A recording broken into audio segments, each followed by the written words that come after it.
Hi. The day I discovered the app that would change everything started like any other. I was scrolling through the cluttered app store on my phone, half listening to the news droning on in the background. I had no intention of finding anything profound, just wasting time between mundane tasks. That's when the app caught my eye. ChronoView. Its description was vague, a glimpse into what lies ahead, and the reviews were sparse but glowing. Uncanny, one user had written. It's like seeing fate unfold. I downloaded it on impulse, curious about its promise. When I opened it, the interface was simple, almost bland. A single button labeled View the Future. There was no tutorial, no settings, just the promise of something extraordinary. I shrugged, tapped the button, and waited as the screen flashed briefly before displaying a video. What I saw was mundane. My living room, exactly as it was, except the coffee mug on the table was tipped over, its contents spilling onto a stack of papers. I blinked, confused. The timestamp in the corner indicated it was 1 week from today. It felt like a cheap gimmick, a prank app meant to intrigue for a few moments before being uninstalled. Still, the detail was oddly specific, enough to leave a nagging curiosity. Over the next few days, I forgot about the app entirely. Life carried on as usual, a predictable rhythm of work, errands, and conversations with friends that blurred together. Then, on the exact day the app had shown, it happened. I bumped the coffee table, sending my mug tumbling over and soaking the papers I'd been reviewing. The moment froze me in place. It wasn't just similar to the video, it was identical. That night, I sat with my phone, staring at the app's icon. I couldn't shake the uncanny feeling, the sense that something beyond explanation had occurred. With a deep breath, I opened ChronoView again and tapped the button. Another clip appeared, this time of my workplace. The timestamp read 1 week ahead, and I saw myself holding a folder, visibly tense, as my boss stood over me, gesturing animatedly. It wasn't a stretch to guess it was a reprimand. I recognized that expression well enough. The days that followed were marked by an uneasy anticipation. I worked meticulously, avoiding mistakes, determined to prevent the scene I had seen from unfolding. But despite my efforts, the confrontation happened exactly as shown, down to the gestures and my tense posture. It was as if the future was immutable, already etched in stone. By the third clip, I was obsessed. The app became my constant companion, a window into the week ahead that I checked compulsively. Most of the glimpses were trivial. A friend texting about a canceled dinner, a neighbor's dog knocking over my trash can. But each prediction came true with eerie precision. I stopped trying to change the outcomes, resigned to the idea that whatever the app showed would inevitably occur. Then the app showed me something different, something terrifying. It was late at night when I tapped the button, the glow of the screen casting shadows on the walls of my dimly lit bedroom. The video that appeared was stark and haunting. A car crash, the twisted wreckage of a sedan, my sedan, and a figure slumped over the steering wheel. The timestamp read 1 week from today. Panic gripped me. I replayed the clip over and over, searching for details that might offer an escape. The location was a stretch of road I recognized well, one I drove every day on my commute. The realization left me trembling. Could I avoid the crash? Was it even possible? The app had shown me so many events that I couldn't prevent, but this was life or death. I couldn't just do nothing.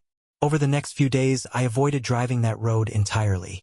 I altered my route, taking backstreets and detours that added time to my commute but offered a semblance of safety. Yet, as the day of the crash approached, my anxiety only grew. I couldn't escape the feeling that fate was closing in, that the app's predictions were inescapable. The day arrived, and I was a bundle of nerves. My every decision weighed against the shadow of what I had seen. I left work early, taking an unfamiliar route home. The roads were quiet, the air heavy with an impending storm. I began to think I had avoided it, that my efforts had been enough to break the cycle. Then, as I turned onto a side street, it happened. Another car came barreling through a red light, smashing into my passenger side. The impact spun my car into a lamppost, the crunch of metal and shattering glass deafening. As the world blurred around me, I realized the horrifying truth. The crash had occurred, just as the app predicted. The location had changed, but the event had not. When I came to, disoriented but alive, I couldn't stop replaying the sequence of events in my mind. I had tried so hard to change the future, but all I had done was delay it, shift its setting. The inevitability of the app's predictions loomed larger than ever, an unyielding force I couldn't comprehend. As I recovered in the days that followed, I swore to delete ChronoView, to sever myself from its grip. But curiosity, or perhaps obsession, got the better of me. 1 week later, I tapped the button again. The clip that appeared was unlike any before. It wasn't mundane or even terrifying. It was impossible. The video showed me sitting at my kitchen table, speaking to a man I didn't recognize. He leaned forward, his expression intense, and mouthed words that chilled me to my core. "You were never supposed to see this." The video haunted me. Every detail, the dim lighting of my kitchen, the man's piercing gaze, and his chilling words, burned itself into my mind. "You were never supposed to see this." Who was he? How did he know about the app? And what did he mean? My obsession with ChronoView deepened, now driven by fear as much as curiosity. I knew I needed answers, but I had no idea where to start. In the days that followed, I became hyper-aware of my surroundings, scanning every face I passed for signs of recognition. The man from the video didn't appear, but the tension gnawed at me, an ever-present reminder of the impending encounter. I found myself compulsively checking the app, hoping for another glimpse that might offer clarity, but each clip was as mundane as before. A grocery run, a passing conversation, a neighbor walking their dog. The contrast between these trivial moments and the ominous scene from my kitchen was maddening. A week passed, and the fateful day arrived. I spent the morning pacing, the weight of anticipation pressing down on me. By afternoon, I was sitting at the kitchen table, the same one from the video, staring at the empty chair across from me. The sunlight streaming through the window felt intrusive, out of place in the heavy atmosphere. Minutes ticked by, dragging into hours. Then, just as I began to think the moment might pass uneventfully, there was a knock at the door. My breath caught. I hesitated, staring at the door as though it might open on its own. When I finally mustered the courage to answer, the man from the video stood on my porch. He was exactly as I'd seen him. Sharp suit, calm demeanor, and eyes that seemed to pierce right through me. Without waiting for an invitation, he stepped inside and sat at the table, occupying the very seat I had been dreading. "You've been using ChronoView, haven't you?" he asked, his voice low and steady. It wasn't a question so much as a statement of fact. I nodded, too stunned to speak. He leaned forward, clasping his hands on the table. "You've seen things you weren't supposed to, things that can't be unseen." I managed to find my voice, though it trembled. "What is this app? Why does it show the future? And who are you?" The man studied me for a moment, as if weighing how much to reveal. Finally, he sighed. "The app is part of a project called ChronoFrame. It's experimental, designed to predict probable outcomes based on complex data modeling. What you see isn't the future, not exactly. It's a likely future, the most statistically probable sequence of events. But every time you interact with the app, you introduce new variables. You've been disrupting the timeline, even if you didn't mean to." His words hit me like a blow. I thought back to the crash, to my frantic efforts to change what I had seen, and how those efforts had only led to a different version of the same event. "Then why show me these things if I can't change them?" I asked. The man's expression darkened. "You were never supposed to have access to the app. It wasn't meant for public use.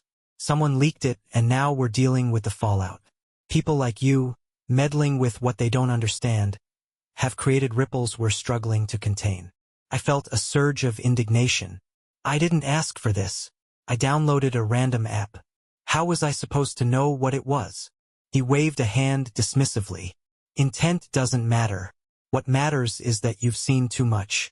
The system is meant to monitor potential outcomes, not to be used by individuals for personal gain or curiosity.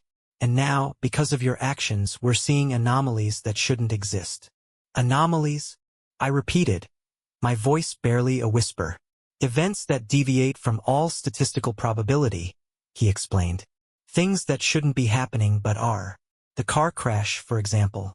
You tried to avoid it, and in doing so, created a chain reaction that led to a different crash. You've proven that the timeline isn't as fixed as we once believed, but your interference has consequences. Some of these anomalies are harmless, but others... He trailed off, his meaning clear. I felt a chill run down my spine. So what happens now? Now we clean up the mess, he said. You'll delete the app, and we'll ensure you're removed from the network. You'll go back to your life, and we'll monitor the situation to ensure no further disruptions. And if I don't? The question slipped out before I could stop it. The man's expression hardened. That would be unwise. His words lingered in the air, a thinly veiled threat that left no room for argument. I felt cornered, trapped by forces far beyond my understanding. But as he rose to leave, I couldn't help but feel a spark of defiance. If the app wasn't meant for me, why had it found its way to my phone? And if I'd already altered the timeline, wasn't it too late to undo the damage? When the man was gone, I stared at the app icon on my phone. His warning echoed in my mind, but so did the tantalizing possibilities of what I might discover if I kept looking. I knew the logical choice was to delete it, to walk away and pretend none of this had ever happened. Instead, I tapped the button. The moment my finger tapped the button, I felt a mix of dread and exhilaration. I braced myself for what the app would reveal, knowing full well the risks. The screen flickered, and a new video began to play. This time, it was less abstract, more direct. A dimly lit room, the camera's perspective tilted slightly, as though the device capturing it had been hastily placed. The timestamp read exactly 1 week from now. In the clip, I saw myself sitting at a desk, typing furiously on a laptop. Papers were scattered around me, and my face was tense with concentration. Then the door behind me burst open, and 2 figures in dark clothing stormed in, their movements sharp and precise. I stood abruptly, knocking the chair over, but one of them grabbed my arm while the other slammed the laptop shut and stuffed it into a bag. The clip ended there, the abruptness leaving my heart racing. The implications were clear. Someone would come for me, and whatever I was doing on that laptop was important enough for them to take by force. But what? And why? The questions were endless, and the week ahead stretched before me like an insurmountable chasm. For the first time, I wasn't just reacting to what the app showed me. I had a chance to prepare. I began by scrutinizing the details of the clip. The room didn't look familiar at first, but then I realized it was a space in my home, the small study I rarely used. I immediately went there, standing in the doorway and imagining the scene as it had played out in the video. The thought of strangers invading my home filled me with a mix of anger and unease. The laptop in the clip was my personal one, which I mainly used for mundane tasks. Bills, emails, and the occasional Netflix binge. What could I possibly be working on that would attract such attention? My thoughts turned to the app itself. Was it possible that ChronoView was more than just a tool for observing potential futures? Could it be connected to something bigger, more dangerous? I decided to test the theory. Over the next few days, I dug into the app's origins, combing through obscure forums and tech articles. The deeper I went, the murkier things became. The app's developer was listed as Vanguard Solutions, a name that sounded legitimate but yielded no verifiable results. There were whispers of it being tied to experimental AI, predictive algorithms, and even government black projects. None of it was concrete, but the lack of transparency only fueled my suspicion. In the midst of my research, I noticed subtle changes in my environment. A car parked outside my house for longer than seemed reasonable. A man in a suit lingering near the coffee shop I frequented. I dismissed them at first, chalking it up to paranoia, but the unease grew too strong to ignore. Someone was watching me, and it was only a matter of time before they made their move. By the 5th day, I was fully entrenched in preparation. I cleared the study of anything sensitive and set up a hidden camera to capture whoever might enter. I backed up all my files onto an encrypted external drive, which I hid in a place I hoped no one would think to look. My mind raced with contingencies, each one more elaborate than the last. If they wanted to take my laptop, I would make sure it wasn't the only source of whatever they were after. As the predicted day approached, the tension became unbearable. I barely slept, my thoughts consumed by the possibilities of what might happen.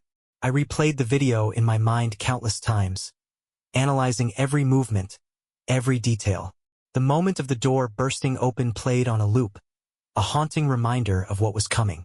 When the day finally arrived, I found myself pacing the study, checking and rechecking my setup. The hidden camera was operational, the laptop ready and open on the desk. I made sure the external drive was securely hidden, and I placed a decoy folder on the laptop's desktop labeled sensitive files. If they were after data, I hoped to buy myself some time by giving them something to focus on. The hours crawled by, each second stretching into an eternity. I jumped at every sound, every creak of the house settling. Then, as the clock struck 9:17 p.m., the exact timestamp from the video, it happened. The door to the study burst open with a force that sent it slamming into the wall. Two figures, faces obscured by black masks, entered with military precision. One moved toward me, while the other headed straight for the laptop. It was exactly as the clip had shown, down to the way my chair toppled as I stood abruptly. But this time I was ready. I reached for the hidden panic button I had installed under the desk, pressing it firmly. A loud alarm blared through the house, startling the intruders. The one nearest to me grabbed my arm, but I twisted free and ducked toward the corner of the room.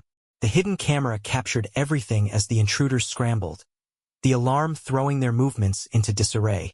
They grabbed the laptop and bolted, disappearing as quickly as they had arrived. I didn't chase them. Instead, I checked the camera footage to ensure it had recorded everything. My heart pounded as I watched the scene replay, my hands shaking but my resolve firm. I had lost the laptop, but the real information was safe, hidden away where they wouldn't find it. As I sat in the aftermath, the adrenaline slowly wearing off, one thing became clear. ChronoView wasn't just showing me the future. It was pulling me into something far bigger than I had anticipated. The app had warned me, but it had also placed me in the crosshairs of forces I didn't yet understand. And now there was no turning back. The hours following the break-in were a blur of adrenaline and fear. I replayed the footage from the hidden camera over and over, studying every detail of the intruders. Their movements were precise, their intentions clear. They weren't here to ransack or steal indiscriminately. They had come for the laptop. But what unnerved me the most was how closely the scene matched the video from ChronoView. Every detail had aligned perfectly, except for the alarm I had added to the mix. The app's predictions weren't just probable outcomes, they were almost unerringly accurate. As dawn broke, I packed a small bag with essentials. The encrypted external drive, a burner phone, some cash, and a change of clothes. I couldn't stay in the house any longer. Whoever had sent those men wouldn't stop until they had what they wanted, and I wasn't going to wait around for their next move. I left my home behind, unsure if I would ever return. The first few days were chaotic. I moved from one motel to another, paying in cash and staying just long enough to rest before moving on. The burner phone remained silent, a lifeline I hoped I wouldn't need. My primary goal was to stay ahead of whoever was after me while piecing together the larger picture. What was on that laptop that made it so valuable? And how was ChronoView tied to all of this? I decided to dig deeper into the app. At a public library, using a secure connection, I accessed forums and message boards that specialized in obscure technology. After hours of searching, I found a thread discussing ChronoView. The posts were cryptic, with most users claiming the app was a hoax. But one comment stood out. The app isn't predicting the future, it's creating it. The idea sent chills down my spine. Could it be possible that ChronoView was more than just a predictive algorithm? What if its predictions weren't merely observations but directives, shaping the events it showed? It would explain why every attempt I made to change the outcome seemed to fail. The app wasn't showing me the most likely future, it was locking it in place. I needed answers, and I knew where to start. Among the threads, someone had mentioned a name, Vanguard Solutions. The same name I had found when I first investigated the app's origins. According to the thread, Vanguard was a front for a clandestine group experimenting with advanced AI and temporal analytics. If that was true, then ChronoView was no accident. It was part of a deliberate and dangerous experiment. Desperate for more information, I reached out to an old friend, Emma, a cybersecurity expert I had met during my college years. We hadn't spoken in ages, but I hoped she'd be willing to help. Using an encrypted email service, I sent her a message explaining the basics of my situation, omitting the app, for now, and asking for her expertise in tracing Vanguard solutions. To my relief, she responded quickly. We arranged to meet at a secluded diner 2 towns over. When I arrived, Emma was already there, her laptop open and her face lit with the glow of the screen. She greeted me with a mix of curiosity and concern. "This better be worth it," she said, sliding the laptop toward me. "Vanguard Solutions is a ghost. No public-facing presence, no official records. But I found something interesting." She pulled up a map dotted with red markers. "These are their known facilities, based on leaked documents from an internal whistleblower. Most of them are in remote locations, heavily secured. Whatever they're doing, they don't want anyone finding out." My eyes locked on one marker in particular, not far from where I had been staying. It was listed as a secondary research hub.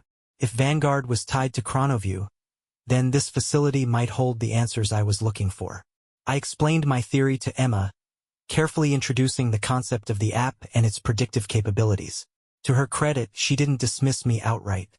"If this app is as advanced as you say," she said, "it's not just predicting outcomes. It's influencing behavior. You saw the future and acted accordingly, which might be exactly what they intended. Whoever's behind this, they're not just watching you. They're manipulating you." Her words solidified my resolve. I had to see this facility for myself. That night, I approached the Vanguard facility under the cover of darkness. The building was a nondescript structure surrounded by a high fence and security cameras. Emma had provided me with tools to bypass the cameras temporarily, giving me a narrow window to slip inside unnoticed. My heart raced as I crept through the shadows, every sound amplified in the still night air. Inside, the facility was eerily quiet. The sterile hallways were lined with locked doors, each labeled with cryptic alphanumeric codes. I moved cautiously, my footsteps muffled by the soft rubber flooring. Finally, I found what I was looking for. A room marked R&D Lab 3. The lock was electronic, but Emma's tools worked seamlessly, and the door clicked open. The lab was filled with computers and servers, their lights blinking rhythmically. On a central desk sat a tablet displaying a familiar interface. ChronoView. My stomach churned as I realized I was standing at the heart of its operation. I quickly plugged in a portable drive and began copying files, my hands trembling as the progress bar crept forward. Suddenly, a noise behind me made me freeze. I turned to see a security guard entering the room, his expression shifting from surprise to alarm. Without thinking, I grabbed the tablet and bolted, the guard's shouts echoing behind me. I sprinted through the hallways, my adrenaline drowning out everything else. By the time I reached the fence and scrambled over it, I was gasping for breath, but I had the tablet and the files. It was a small victory, but one that came with a heavy cost.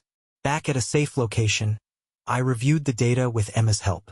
What we found confirmed my worst fears. ChronoView wasn't just a predictive tool.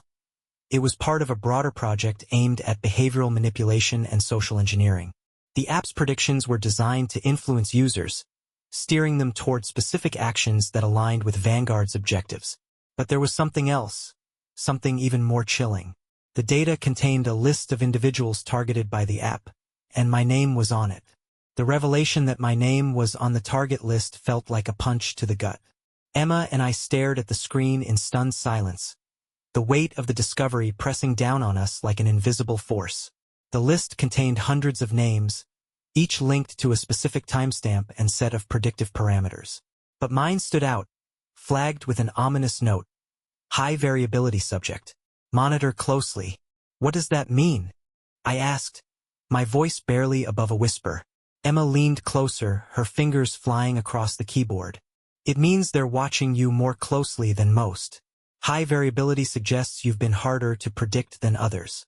Maybe it's because you've tried to change the outcomes. The implications were staggering.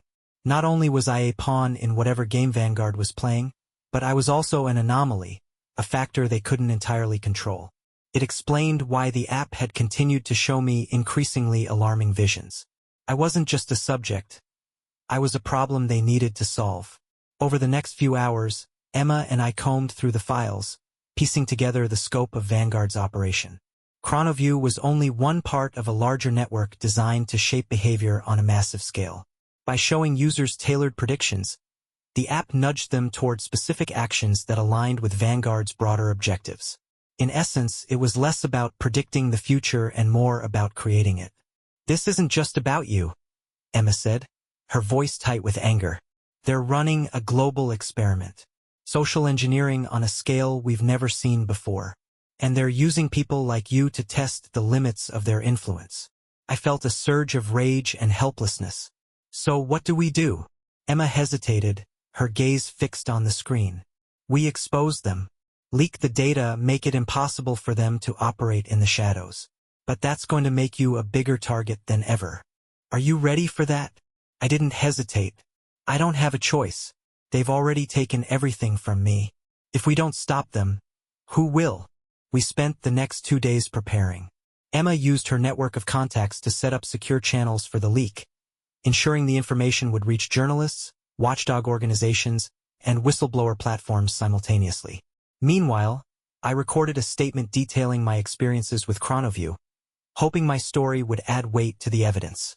The night we launched the leak, I felt a mix of fear and exhilaration. As Emma hit the final key, sending the files into the digital ether, I knew there was no turning back.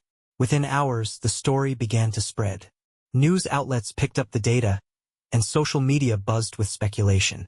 Vanguard's name was everywhere, their secrets laid bare for the world to see. But the victory was short-lived. The next morning, as I checked the news on a borrowed laptop, a chill ran down my spine. Reports were already emerging that Vanguard's lawyers were denying everything, dismissing the leak as a hoax. Worse, some of the files had been discredited, altered to appear fabricated. It was a classic tactic: sow doubt, muddy the waters, and shift the narrative. Then came the knock at the door. Emma and I froze, exchanging a look of dread. She motioned for me to hide as she approached the door, her expression steely. Through the peephole, she saw 2 men in suits, their demeanor professional but unmistakably intimidating. "Ms. Carter," one of them said when she opened the door, "we'd like to ask you a few questions about some recent online activity. May we come in?" Emma's voice was calm, but I could hear the edge beneath it. "Do you have a warrant?" The men exchanged a glance. "We're not here to cause trouble. We just want to talk." She didn't budge. "Without a warrant, you're not stepping foot inside. Have a good day." She shut the door firmly, her hands shaking as she locked it. "We need to leave," she said, turning to me. "Now." We grabbed what little we could carry and slipped out through the back alley, blending into the crowd on the busy street. My heart pounded as we moved, every shadow and glance feeling like a threat. We made our way to a safe house Emma had arranged, a dingy apartment with peeling wallpaper and a persistent smell of mildew. It wasn't much, but it was secure. That night, I sat alone by the window, staring out at the city lights. The weight of what we had done, and what it had cost, pressed down on me. Vanguard was wounded but far from defeated. Their reach was vast, their resources limitless. And while the leak had exposed some of their operations, it was clear they would stop at nothing to regain control. The next morning, Emma and I reviewed the remaining files. Among them, I found something I hadn't noticed before: a list of contingency plans labeled high-risk subjects. My name was there, along with a set of coordinates and a single chilling directive: neutralize immediately. "They're coming for me?" I said, my voice steady despite the fear twisting in my gut. Emma looked at me, her expression resolute. "Then we make sure they don't find you. Ever." The days that followed were a blur of movement and planning.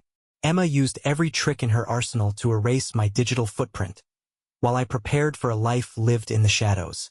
The final night we spent together, she handed me a new identity: a set of documents, a phone, and a one-way ticket to a country halfway across the world.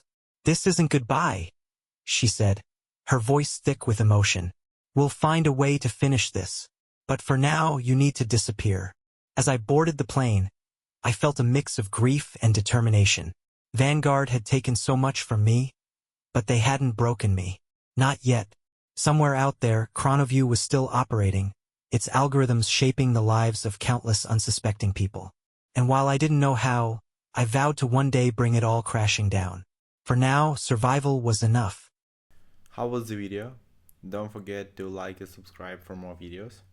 Leave your thoughts in the comment below. Thank you for watching. Bye bye.